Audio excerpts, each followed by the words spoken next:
퍼펙트 스톰을 어떻게 헤쳐나갈 것인가? 제가 앞으로 이 시리즈로 계속 설명을 드릴게요. 이거 제가 전문가예요. 제가 사실은 어떤 국가나 기업이 이 어려운 일을 어떻게 해결할 것인가, 부도가 났을 경우에 어떻게 할 것인가, 이걸로 제가 학위 논문도 썼고, 이걸로 제가 일본 기업들 그 회생시키는 일을 함으로써 제가 사업을 시작했어요. 그래서 그거를 잘한다고 일본에서 세계에서 제일 큰, 당시 세계에서 제일 큰 회사의 부회장도 하고 그랬는데, 제 경험, 제가 경험자고 전문가라고 제가 감히 말씀드릴게요. 의견을 들으시고 참고를 하세요. 부동산 가격이 움직이는 것, 여러 가지 요인이 있어요. 이자율이 오르면 부동산 가격이 떨어지죠. 이자율이 내리면 부동산 가격이 올라가요.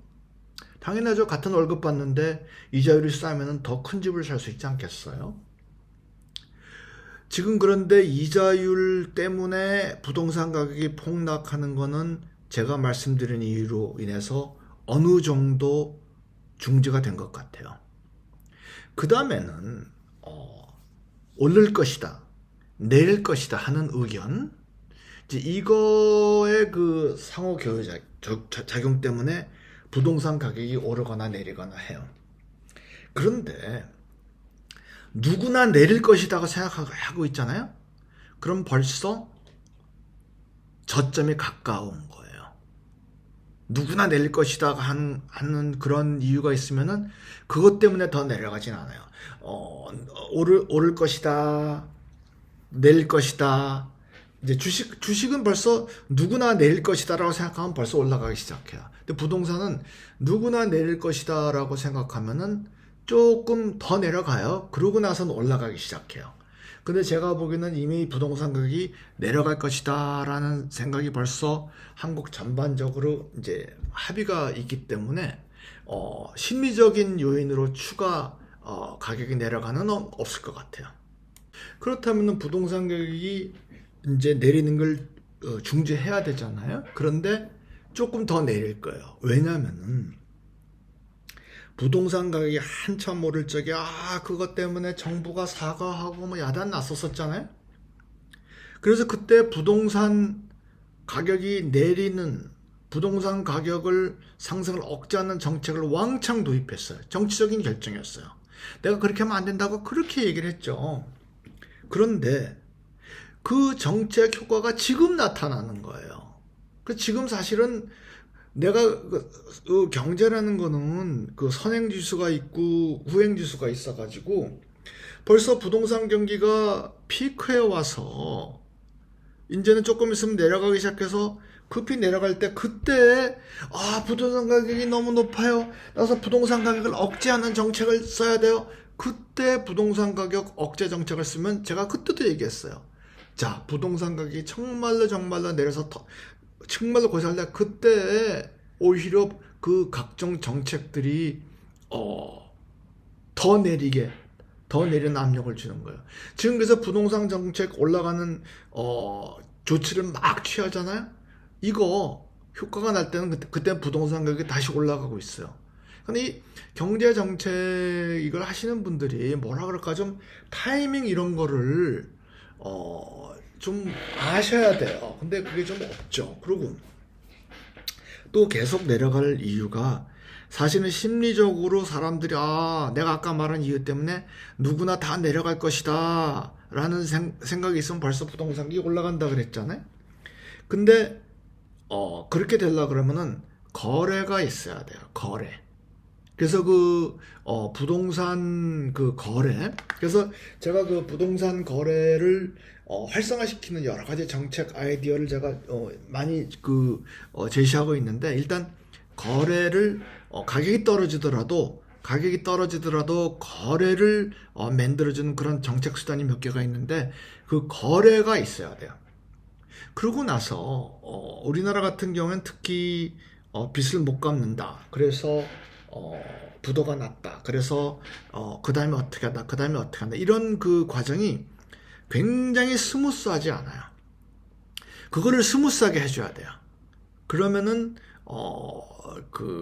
이제 부동산 가격이 쉽게 반등이 돼요. 제가 말씀드린 대로 이제 그 거래량이 회복이 되고, 그 다음에 오른다는 소문이 나고, 그리고 무역 흑자가 나고, 요 세 가지 일이 있어야 돼요. 그전에는 회복 안 돼요. 내리는 거는 얼마 정도 계속 되다가 아마 정체 상태로 상당히 가다가 요 세 개가 이제 발생하면은 그거예요. 이제 다시 오르기 시작할 거예요. 그전에는 회복이 안 돼요. 제가 사실은 이 문제에 관해서 여러 가지 정책을 건의를 했었어요. 일단 부동산 가격의 등락을 장부 속에 묶어놓고, 부동산 가격이 오르거나 말거나 그건 장부상의 가격 아니야. 사실 까놓고 얘기하면은 장부상의 숫자로 묶어놓고 실물 부분에 영향을 안 미치도록 하는 방법. 제가 여러 가지 금융기교를 개발을 했어요. 그 다음에 우리나라 같은 경우에는 부도가 났을 경우에 부도가 돼서 경매가 되고 이런 과정이 너무나 불합리하고, 일단 주택 소유자가 이제 빚까지 못 갚았으니까 을이죠. 을 중에 을이 됐죠. 그러면은 완전히 그냥 작사를 내버려요. 20억 원짜리 집을 갖다가 10억을 못 갚았으면은 10억 떼고 나머지 10억을 줘야 되는데, 검사비, 거래비, 벌금 해가지고 그 집을 다 가져가고도 오히려 남아있는 빚이 있게 그렇게 불합리하게 돼 있어요. 그거를 제가 해결해야 된다고 그렇게 목을 메어가면서 주장을 했는데, 이번 정부 같은 경우에는 저랑 그 경제 철학이 맞지 않아요. 이번 정부는 까놓고 얘기해가지고 부자들이 잘 살아야 된다는 철학을 가지고 있는 사람들이라서 말이 안 통해서 별로 대화가 어려워요. 근데 또 제가 또 주장을 했던 게 뭐냐면, 모기지 보험을 해줘야 돼요. 모기지 보험은 뭐냐면은 직장을 잃거나 이자율이 갑자기 오르거나 해서 정상적인 경제 활동을 하는 사람이 이자가 내기 어렵다 그러면은 보험을 사게 해서 그 일정 기간 동안 보험을 내주는, 그래서 한 2년 정도 버티면 넘어가거든요. 그래서 그 모기지 보험하고 그 다음에 또 거래량을 만드는 정책, 간단해요. 예를 들어서 시세보다 얼마큼 탁 싸게 던져버리면은 정부가 사준다거나, 아니면 내가 말한 그런 모기지 보험 그 공사에서 거기서 사준다거나, 그런 다음에 판 다음에 내가 전세를 들어가서 산다거나, 내가 월세를 들어가서 산다거나, 그런 다음에 내가 도로 살 수 있는 권한을 갖고 있고, 그러면은 내가 말씀드리지만은 장부상의 문제예요. 장부상의, 내가 집에서 쫓겨난다, 가정이 파괴된다, 창피하다, 이사해야 된다, 그런 거 없이 장부상의 문제예요. 장부상의 문제를 해결하자는 게 제 주장인데, 이번 정부에서는 이제 그런 말이 시도 안 맺게 들어가죠. 은행이 없는 놈이 돈을 못 냈으면은 다 뺏어야지, 은행이 최고지, 외국계 펀드가 최고지, 이런 철학을 가진 사람들이 돼가지고 얘기가 좀 어려운데, 그런 분들은 그런 대로 사실 나는 그런 게 아니라, 없는 사람이 성실하게만 살면은 진짜 정상적인 생활을 할 수 있는 정책을 만들어줘야 된다고 주장하는데, 그런 주장을 하면 빨갱이라 그러고 그래가지고 더 이상 얘기는 안 하는데, 제가 요 다음 정부에는 제가 한번 이런 정책을 한번 펼쳐질 수 있도록 제가 한번 열심히 노력해 볼게요. 그리고 지금 여러 가지 선택을 하는데, 고정이자 또 변동이자, 이거 선택을 가지고 고민하시는 분들 꽤 계시죠? 이자가 계속 올라갈 것 같으니까 프리미엄을 주더라도 고정이자를 해야 한다, 이런 유혹을 받을 거예요. 근데 될 수 있으면은 그렇게 하지 마세요. 지금 아마 변동이자도 어느 정도 심하게 오를 것 같지는 않아요. 그러니까는 여러분 이거는 그냥 제가 제 개인적인 의견이니까 여러분께서 판단하셔서 선택하세요. 제 의견을 듣고 판단하셔가지고 손해 보시거나 그러면 제가 책임질 수 없지만은 저는 고정이자에 프리미엄을 주고 고정이자로 올라타는 건 안 하겠어요. 그래도 제가 지난 3년 동안 그렇게 준비하라가 얘기를 그렇게 했지만은 준비를 충분히 안 하신 분들은 많을 것이고 또 준비를 하려고 해도 아마 불가능했던 분도 많을 거예요. 그런데 이렇게 생각을 해야 돼요. 우리나라는 지금 사실 엄청난 재산이 있어요. 그게 나한테 없어서 그렇지 엄청난 재산이 있는 나라예요. 그래서 친척, 부모, 형제 어느 정도 기댈 수 있어요. 그러니까는 지금 그렇게 하고 지금도 인력이 모자란 데가 많아요. 그래서 우리가 심리적으로 위축이 안 되고 이제 그러면은 고통은 있어요. 고통은 있지만은 거기서부터 헤어날 방법이 있어요. 그런데 몇 가지 주의할 걸 말씀을 드릴게요. 내가 신세질 때 있잖아요. 내가 진짜로 어려운 좀 신세질 때 부모님, 형제님, 친구, 가까운 친구님, 친구분들, 뭐 처갓집, 뭐 친정집, 뭐 자식한 거기에 신용을 잃으면 안 돼요. 왜냐면은 약간 어려울 때 이제 돈을 여기저기서 끌어와야 되니까 주위에 거짓말을 하거나 그러잖아요. 그러면은 내가 빚이 날 곳을 잃어버리는 거예요. 솔직하게 그 사람들한테 신용을 일단 얻어두면은 급할 때 피할 수가 있어요. 그리고 이럴 적에 심리적으로 위축될 때가 많아요. 그래서 심리적으로 위축이 되면은 안 보여요. 탈출구가 안 보여요. 그래서 마음을 어떻게 생각하셔야 되냐면은 뭐 승패는 병가지 상사지. 그리고 위대한 사람들 중에 뭐 파산하거나 부도 안 나본 사람이 있어. 나 이거 뭐 잠깐 여기서 내가 좀 이번에는 내가 그 분위기에 휩쓸려가지고 영끌 해가지고 내가 좀 고생하는데 이번에 등록금 내고 내가 요 다음에는 내가 한번 진짜 멋지게 한번 일어서겠어. 그렇게 좀 긍정적으로 생각하셔야 돼요. 그리고 또 신용불량자가 됐다. 자, 괜찮아요. 제 주위에도 신용불량자인데 뭐 부인이나 이런 사람 이름으로 해가지고 다 살아나요. 그리고 다음 정권 들어오면은 국가 전체의 신용불량자를 어떻게 해결해야 되는가. 그 문제가 제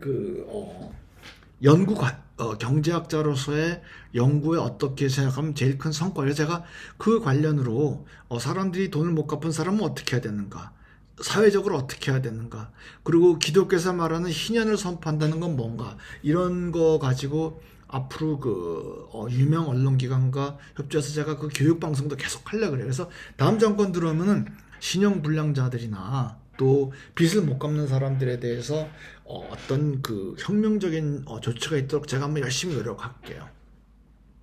그래서 제가 이럴 적에 또 주의해야 될 거는 뭐 코인이나 다단계나 이런 유혹이 많을 거예요. 거기 많이 빠져요. 절대로 하시면 안 돼요. 그래서 내 돈이 들어가지는 않지만은 작더라도 조금이라도 소득이 또박또박 나오는 거 있잖아요. 그런 거를 이제 생각을 해보세요. 근데 굉장히 안 좋은 거가 심리적으로 워낙 위축이 되면 이런 것도 하기가 싫어져 버려요. 그래서 뭔가 한 방에 탈출구를 찾고 그러는데 그럼 더 고생해요.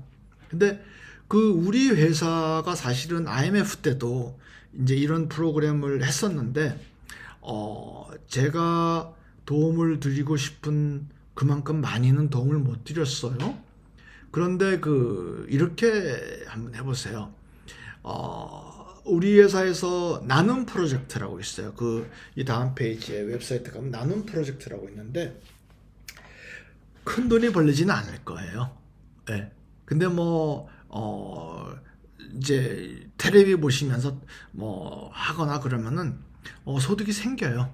근데 그 나는 프로젝트 같은 걸 하는데 이제 좋은 점이 뭐냐면은 그 내 돈은 안 들어가요. 내 돈은 안 들어가니까 내가 손해 볼 거라고는 이거 한다고 내가 쓴 노력 뭐 하루에 20분 정도? 그리고 괜히 여기 뭔가 답이 있을 건가 보다 라고 기대했는데 내 생각만큼 결과가 안 나왔다는 실망? 그냥 뭐 돈이 이거 요새 짭짤하게 돈 버시는 분들 꽤 돼요. 근데 약간 내가 손해 안 보고 내가 시간 뭐 하루에 20분 30분 써서 하는 건데 그리고 결과 없으면 안 하면 되지 이런 마음으로 접근하시면은 오히려 실망 안 하시고 좋을 거예요. 그래서 이 뭐냐면은 제휴 마케팅이라는 거예요. 제휴 마케팅. 제휴 마케팅이 뭐냐면 내가 SNS나 내 아는 사람한테 우리 회사 그 교육 동영상 제품 관련 교육 동영상을 보여줘요. 보여준 다음에 거기서 매출이 발생하면 이익을 나눠요. 매출 발생 안 하면 뭐 서로 뭐 빚진 거 없고 뭐 그런 거죠. 예. 우리 회사 그 웹사이트가 슈퍼엘리어틴닷컴이에요. 거기 대문 페이지에 가시면 나눔 프로젝트라는 단추가 있어요. 그걸 눌러서 가셔도 되고 아니면은 이 위에서 보여드리는 나눔 프로젝트 링크로 직접 가셔도 되고 한번 들여다보세요. 지금 이렇게 굉장히 요 당분간 굉장히 어려운 시기가 있을 거예요. 그리고 어려움을 느끼는 건 여러분뿐이 아니에요. 그러니까는 여러분들이 한번 들여다보세요. 나한테 손해보는 거 없고 하루에 20분 정도 해가지고 결과가 있으면은 내가 큰 돈은 아닌데 내 돈 들어가는 거 없이 또박또박 소득이 나올 수 있는 그런 거예요. 한번 꼭 들여다보세요. 여러분 이 동영상 썸네일에 이런 투사, 이런 동남아시아의 무술하는 투사가 한판 붙어보겠다가 이렇게 주먹에다 밧줄을 감는 그림을 일부러 골랐습니다. 한판 붙어볼게요. 이런 그 공격적이고 긍정적인 자세로 임해주세요. 그렇게 해야 돼요. 지금은 위축되면 절대로 안 돼요.